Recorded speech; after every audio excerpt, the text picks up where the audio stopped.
While we have billion-dollar game studios that are creating lazy, loading, uninspired sequels and just recycling old content, we also have a tiny indie developer who is quietly building an absolute monster-taming masterpiece, and it's playable on your phone, on Android and PC, and almost no one is talking about it.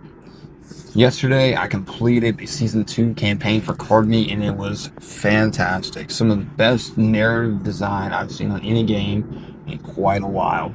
And honestly, it puts some of the other AAA developers to shame. Today, we're going to be breaking down exactly what made the campaign so good. We're going to be getting into spoilers for Season 2, and why I think this game is a sleeper hit. Let's go ahead and jump into it.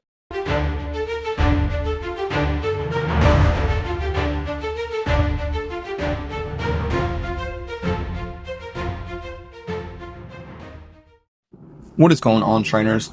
Before we really dive into the weeds of this, I want to put a massive spoiler warning that if you've not played the Season 1, completed the campaign, you may want to turn back now, because we're going to be talking about some Season 1 spoilers and pretty much all the spoilers from Season 2, because like I said, this story is fantastic, and I have loved every minute I have played of it thus far.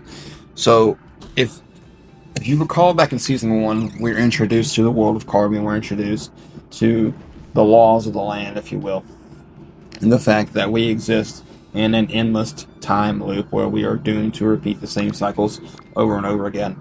But for some reason, there are a set amount of trainers, travelers, whatever you want to call ourselves, who retain memories from these previous cycles, and it's a mystery that we're slowly peeling back the layers of and unraveling. And at first, we believed ourselves to be the only ones, and as we get towards the end of Season 1's campaign, we slowly start to discover that something is not quite right with Jericho, Sion's companion, Kardmi, as well as we discover that the Elite Four are missing. The only one we can find in Season 1 is the Thunder, and he also retains memories of the previous cycle. He explains a little bit about what's going on and who we need to confront. And so this is when we are introduced to Shurkane. I really hope I'm pronouncing that name right. It's got some really crazy spelling, and I might be butchering his name.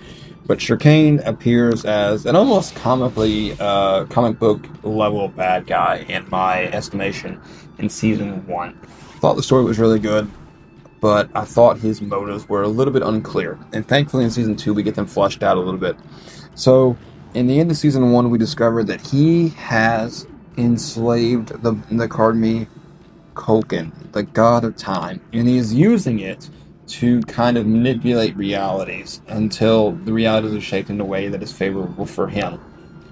And he is in his organization known as the Nirvana Team. So we defeat him, he gets sucked back into the vortex, him and Kulkin together get sucked back into the vortex, and everything seems to be okay. Unfortunately, though, that does not seal the breach in time, and we're forced to repeat the process again. We awaken in Season 2 in the forest of Sweetwater Town, and we find that there are some key members of Nirvana Team, Sarkane's lieutenants, who are actually seeming to be helpful, and no one around, including Cyan and Jericho, seem to be any of the wiser that these are, in another reality, bad guys. So I thought that was super interesting. I knew when I first saw them, I was like, hey, wait a minute, those are bad guys. But um, it seems that we're kind of doing a multiverse kind of thing, which I think is really cool. So in this reality, Team Nirvana is at least portrayed originally as good guys. Now, come towards the end of Campaign 2, you realize that, hey, this is all just a ruse, orchestrated by Shurkane yet again.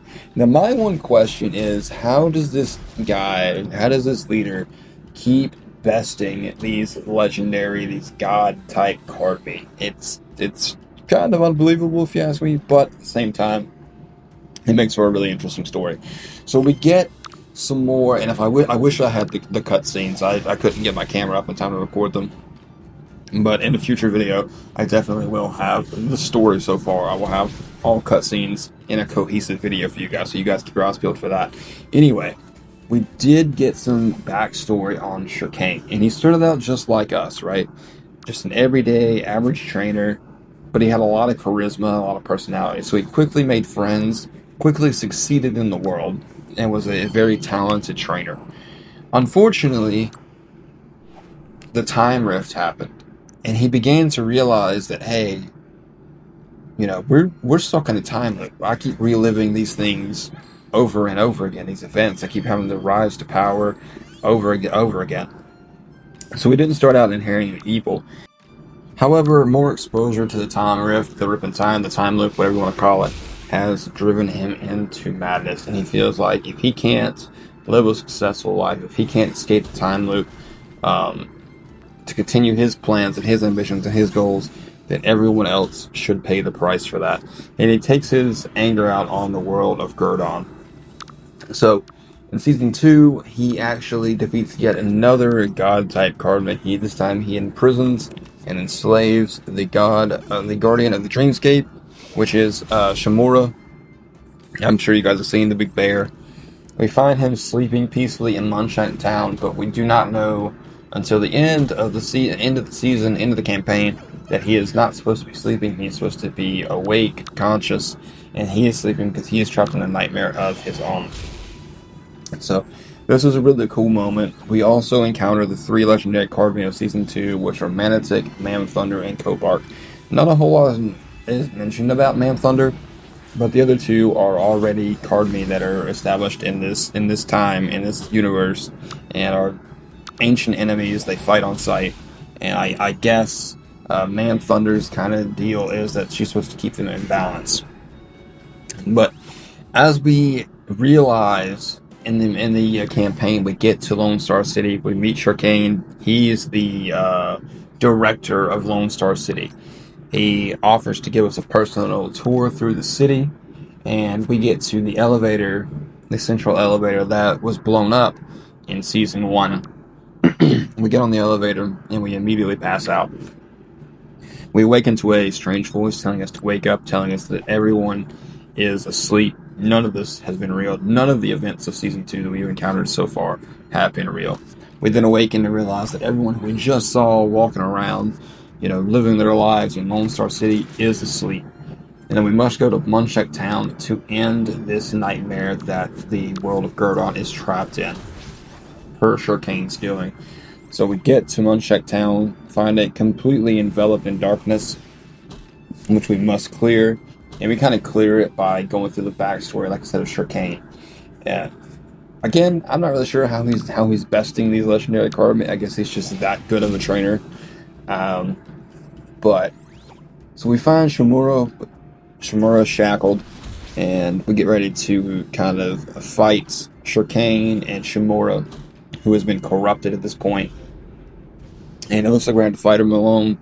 However, just then, Kobark and Manitic bring their duel back to Munchak Town and accidentally strike Shamura, who then retaliates, and Man Thunder shows up as well. And then when we have our reinforcements, we have our 4 versus 1 battle. And it's a tough battle, I'm not going to lie to you. It took quite a while to bring Shamura down. Then we have what I think is probably one of the most interesting points in the story. After we defeat Shamura, and we're starting to dissolve this nightmare world, Shurkane picks up some kind of orb, some kind of artifact, and tries or mentions that he just wants the cycle to end. So he's not inherently evil. He's not maliciously evil, just doing things for the sake of power. He's doing it because he's been driven to madness, and I thought that was a really interesting and kind of humanizing moment for him. I'm not saying he's a good guy, he's certainly not, but you can almost kind of feel sympathetic for him. Imagine how maddening it would be to live day after day, repeating the same things you've done, and you're the only one who has the memories of the fact that you're doing the world's in the same state that it was in yesterday, and the day before that, and the day before that, but you're the only one who remembers. That would be maddening. So I thought that was super interesting, and like I said, super humanizing for him. So my question is, where do we go from here? Because we've restored the world again. And we know we're going to have to go through the time rift again. It just really kind of begs the question, how are we finally going to seal the time loop, are we ever going to seal it? Are we going to just kind of be at peace with it and help other people to understand that they're in a time loop? Or, maybe it would be more beneficial if these people, other people, if they didn't know. But we'll have to figure out some way to put our minds at ease and put these other characters who do have memories from previous cycles minds at ease, so they're not driven into madness like Shirkane. And it'd be interesting to see in future seasons what kind of Kardmi he can get his hands on, what kind of tactics Nirvana team uses as they get more and more desperate. I imagine he's going to get tired of losing to us, so I imagine their antics are going to keep going up and up and escalating. But I'm really excited. This season was really good. I think I like season 1 a little bit better, but I think season 2 did kind of shock me when you get to Lone Star Town. You're like, oh man, everything I've seen so far, none of it's been real. That's pretty crazy. And like a good example is you notice, I do, real quick, I do really like how they kind of do like the alternate reality thing. Like in this one, you notice Constantine is the gym leader in Kimu Town. As opposed to season 1, he was just like an elite trainer, one of the best trainers in the realm. But as it seems like he may have legitimately just not been the real leader. May have been the leader of Kimu in the Dreamscape. So it'd be super interesting. We do also get to meet the next member of the Elite Four, which unless I butcher her name as well, is Ishtar, the psychic type Elite Four member. So now we know that 2 elements of the Elite Four. It's going to be lightning and psychic. So it'll be interesting to see the next 2 members and what kind of elements they will be. But guys, I will be back with more theory videos about season 3 and beyond. I do have some theories, I have some thoughts, I have some questions. Like, here's something I want to explore in a future video, and you guys let me know what you think. Why is Lone Star City so much more technologically advanced than any other city in the game? When you look back at Sweetwater, you look at Kimu, you look at Munchak, they're all kind of like modern age. But then you look at Lone Star, and Lone Star looks like it's probably 50 to 100 years ahead of its time. So I think that's really interesting. You guys let me know what you think down in the comments, whether you guys have completed the campaign, what you thought of it, what your favorite moments are, and how do you think Shirkane is defeating these legendary Kardmi? Because that's really bugging me. But thank you guys so much for watching, and I will catch you guys in the next one.